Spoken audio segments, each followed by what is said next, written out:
Do parties, executions, and overeating clog your daily schedule? If so, you're either a character in a J.R.R. Martin book or the supreme leader of North Korea. Kim Jong Un certainly knows how to take full advantage of having an entire country under his boot. And while many would certainly like to see him suffer the fate of most Game of Thrones characters, I can't help but marvel at his opulent lifestyle. At least as far as we know of it. You'd be surprised how meticulously the Dear Leader of DPRK hides his day-to-day life. But of course, with a target on his back from almost every major intelligence agency worldwide, that's hardly a surprise. Still, with some in-depth research, I managed to compose a rough estimate of how one day of the North Korean leader goes. Good morning, Kim. Unlike most world leaders, Kim Jong Un doesn't have a particular waking hour. Instead, according to some sources, he has insomnia, preventing him from having a good night's sleep. I'm inclined to believe those sources, as insomnia is often the result of a troubled mind eaten by guilt. Moreover, this unpleasant illness is reinforced by some unhealthy habits, like constantly overeating and alcoholism. Knowing how Kim loves eating, drinking, and executing, that diagnosis seems like it's not too far from the truth. According to some Koreans who managed to run away from Kim's regime, the dear leader has been highly paranoid that he would be assassinated during his sleep. So it's not unreasonable to think he might have severe insomnia. What can I say? Throwing your uncle at a pack of starving dogs and torturing an entire nation does tend to leave a mark on your psyche. Finally, Kim's waking hour depends on the amount of alcohol he consumed the previous night. And oh boy, does Kimmy love his booze. Naturally, starting the day like this makes his entire schedule chaotic, which is awesome for his security, but a true nightmare for everyone else. Breakfast is served. The dear leader is well known for his love of food. Some say that he is forced by the party to overeat so he would look fat.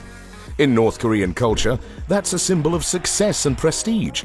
So a skinny, healthy-looking dude can never be on top of the food chain. Thus, Kim has to keep consuming calories in order to appear wealthy in front of his subjects. Unfortunately for the Korean propaganda, that's not how physics works. Since Kim Jong Un can't just shoot it from a cannon as he does with most of his other problems, he actually suffers from severe obesity. Some sources claim that the dear leader even developed gout because of his affinity toward unhealthy foods and drinks. That, however, doesn't stop him from gorging on industrial amounts of cheese. If only Kim loved his subjects as much as he loves cheese, then he would actually give some money for their betterment. But instead, this money goes for copious amounts of Emmental. Kim developed a taste for this particular kind of cheese when he studied in Switzerland under a false name. Let's look at the positive side, though. He might have fallen in love with Époire de Bourgogne and stunk up the entire Korean peninsula to high heaven with its pungent smell. To compensate for the lack of sleep, Kim Jong Un is well known for drinking a lot of high-quality Brazilian coffee. Some estimates suggest the dear leader spends upwards of $1 million for his beloved coffee annually. Morning exercises. Of course that's a joke. Can you imagine the 300-pound alcoholic ever lifting anything heavier than a bottle of whiskey? Unlike most other world leaders, Kim looks down on the idea he could improve. After all, his subjects perceive him as a god, and it's possible he believed them. Still, I'm not entirely familiar with all theological questions, but I doubt there is another god out there with diabetes, high blood pressure, several STDs, and even more psychological problems. But hey, I also don't poison my brothers with radioactive agents at foreign airports. So what do I know? To reinforce the belief he is actually a god, or just because he loves this ultra-luxurious and lavish lifestyle, Kim actually has a team of high-class scientists who have the sole mission of prolonging his life as much as possible. I truly hope that's just as true as Koreans' belief that their leader never uses the toilet. According to Juche, the Kim family is too pure to use the toilets. Instead, they are so devoted and hard-working to help the Korean people prosper that they burn all their energy, and there is simply no waste. While I highly doubt this superstition, it would certainly explain his bloated figure and inner hatred. I guess we can attribute all of that to him never taking a proper poop. Kim's day. After stuffing himself like a Thanksgiving turkey, the Dear Leader is ready to meet the masses. And by that I mean he's ready to be the main character in a strictly directed scenario which aims to persuade North Korean society that Kim actually cares about them. That, however, is highly unlikely, as about 24% of the annual budget of DPRK is spent on the people that ensure he will stay in power, the military, and another 30% is spent entirely on him and his inner circle. Moreover, while each of his meals is a banquet on its own, his people are well known for eating grass and insects to survive. Still, Kim needs to keep up this charade, and he does it splendidly.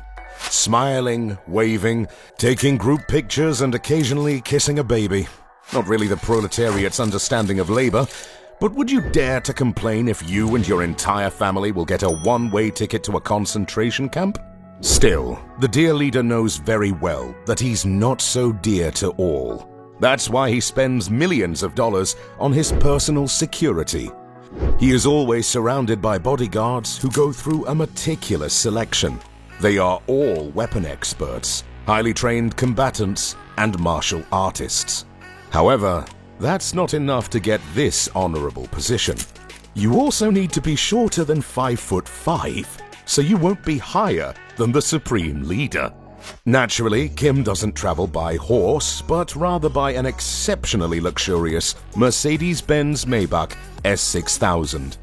The armored car is worth more than $1.6 million and, without a doubt, is the most luxurious vehicle in North Korea.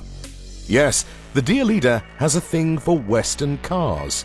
As in his garage, there is also a Mercedes S62 worth more than $500,000, an Audi R8, a Range Rover Sport, and a Rolls-Royce Phantom.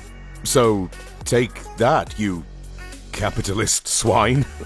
If you think that Kim is paranoid about having a target on his back, you're not too far out of line. The North Korean leader travels by 3 identical planes, IL-62. Based on the few photos spread through the state-run media, the interior of these planes can easily exceed $1 million each. Still, nothing beats his 200-foot-long yacht. Dennis Rodman, one of the Dear Leader's high-profile friends, compared the vessel with a cross between a ferry and a Disney cruise ship. So you can imagine what's on board this ultra-luxurious marine gem. Actual work. Running a country is not all pageantry, so the Dear Leader has to make some decisions on how to lead. Typically, his advisors take care of most things, but Kim has the final word. He is infamous for his death sentences. The UN has counted more than 340 executions since Kim took power from his father, and those are only the ones with official sentences. Another favorite topic of Dear Leader is the country's nuclear program. Although placed under sanctions, the DPRK still continues to test missiles. No one really knows who supplies him with the needed parts. After work. After a long day of being a thorn in the entire world's butts, Kim finally gets home. And let me tell you, he doesn't live in an adobe cottage on the outskirts of Samjeon. Instead, Kim lives in 20 ultra-luxurious palaces all across the country. His primary residence, however, is Ryongsan. The 4.6 square miles large palace has everything one could desire. The interior is kept secret for security reasons, of course.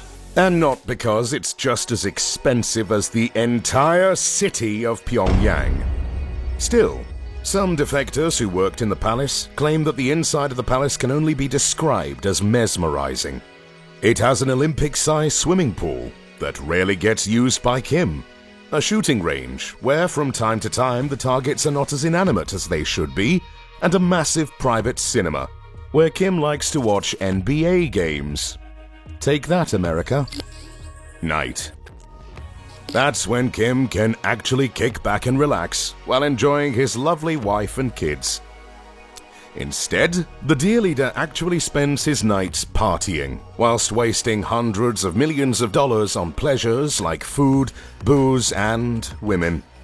Can you picture this guy with a funny hairdo being a womanizer? Of course you can't. That's why he relies on sex slaves. Okay, they're not literally sex slaves, although they don't actually have a choice. But still, once the Dear Leader discards them, they are allowed to marry a high-ranking official, ensuring them a comfortable life, with some amenities not everyone in North Korea can enjoy. Still, to the broad North Korean public, Kim Jong Un is a modest family man with a beautiful wife and 3 children. His wife, Ri Sol-ju, is actually quite charming and recently started showing much more besides the Dear Leader at various events. Coincidentally, that somehow corresponded with the time the fake Western news, who always try to tarnish Kim's reputation for no reason, started insinuating that he spends most of his nights gorging on expensive foods, drinking excessively, and partying on his private pleasure island. Inner sources claim that the Kim administration spends over $30 million annually on expensive alcohol, his poison of choice being champagne, wine, and whiskey. Unfortunately for the Supreme Leader, the luxury goods ban on North Korea meant he would have to get some other spirits into the mix. So now he spends about $170,000 on premium Russian vodka. On the side, he has Danish pork, Iranian caviar, Kobe beef, and, of course, a lot of cheese. Smoking is another one of his many sins. Naturally, he doesn't smoke just any cigarettes. According to several sources, a pack of his cigarettes costs approximately $44. Now that's what I call getting lung cancer with style. Falling asleep.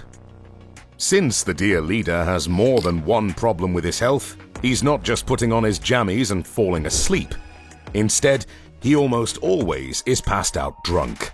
Some defectors, whose words, in all honesty, should be taken with a grain of salt, claim that Kim can no longer fall asleep without drinking liver-bursting amounts of alcohol beforehand. Whether that's true or not, only God knows. And Dennis Rodman, I guess. As you can see, being the all-powerful leader of a country is not all fun and games. Although looking at Kim's lifestyle, fun and games truly have a huge role in his day-to-day life. Still, I'd prefer to rule over the good old USA. So, if you wonder how our Dear Leader spends his days, check out this video.